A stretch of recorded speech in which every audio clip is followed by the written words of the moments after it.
Welcome, Bout Betters. Well, last week was fantastic for my betting. Unfortunately, I didn't make enough money. I didn't bet enough money, or I actually just bet money in the wrong places. Me betting Khrushchev so strongly, Misha Serkinov, really cost me most of my profit, as well as doubling down and investing a lot into Nico Price by finish, as well as him in rounds 1 and 2. I also went on the Kevin Holland side by finish, as well as Kevin Holland in rounds +1 and 2. And even though I had that fight not to go the distance, it sort of ate at some of most of my profit that I made throughout the evening as I bet in small increments. So I also lost some money I went with Johnny Walker on the money line towards the end of the evening, and him in rounds 1 as well as rounds 1 and 2. I was chasing that juice. It didn't work out for me. So I ended up making some units despite having one of the best evenings all year.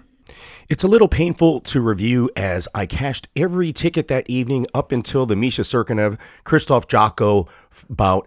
That's just the way it goes. I was still happy with the picks that I had and the bets that I made. Look forward towards those Saturday morning reviews that I'm going to try to throw out as much as possible before the fights if I have the time to do them.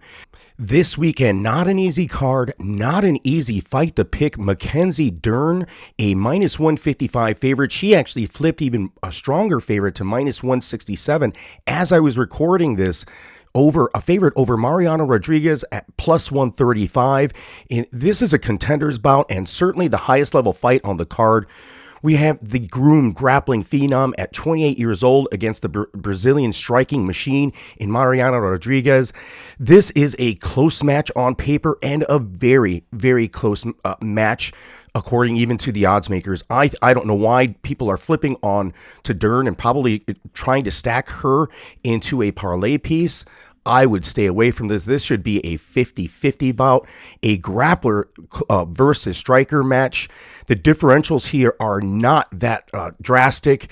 Average fight duration and of course, the submission wins are the hugest things that you could see here and notice.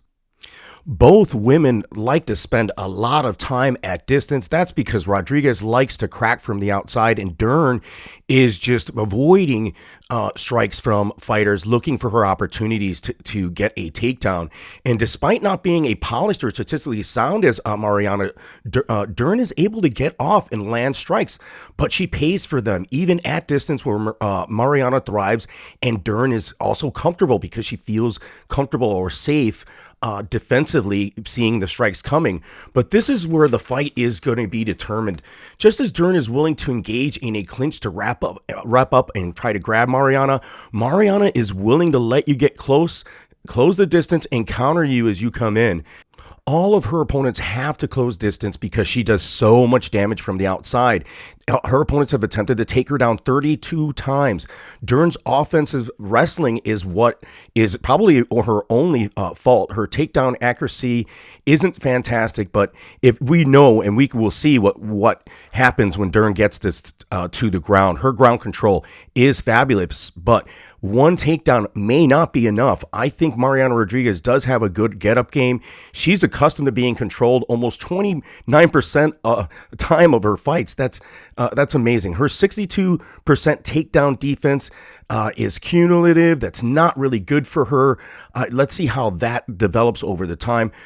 Rodriguez being capable of fighting and avoiding takedowns in round 1 will be the key, or at least the second key to victory for Rodriguez, as most of Dern's finishes are in round 1, when everyone's dry, when people are trying to feel her out, when she's trying to feel everyone out.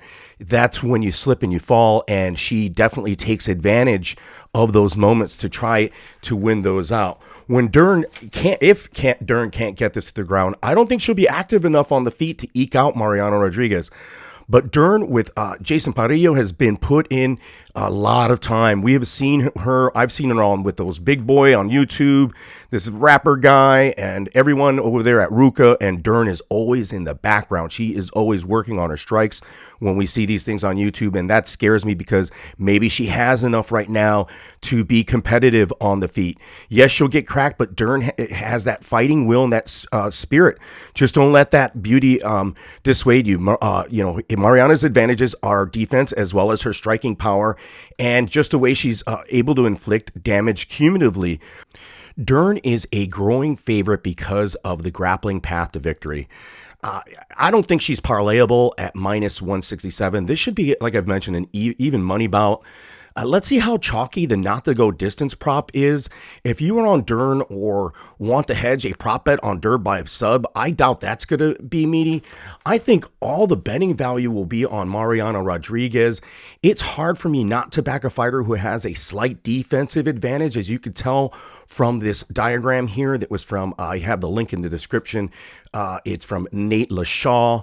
As you see, it's hard for it's hard for me not to back Rodriguez when she's a better defensive fighter. I've always favored defensive fighters, folks that are cerebral on the defensive end, which both of these fighters are. Mackenzie Dern has a great fight IQ, actually very seasoned for her inexperience in the octagon, or at least I shouldn't say in the octagon, but fighting. I still like this to go the distance, and I'll probably take this over 1.5 rounds if it's offered.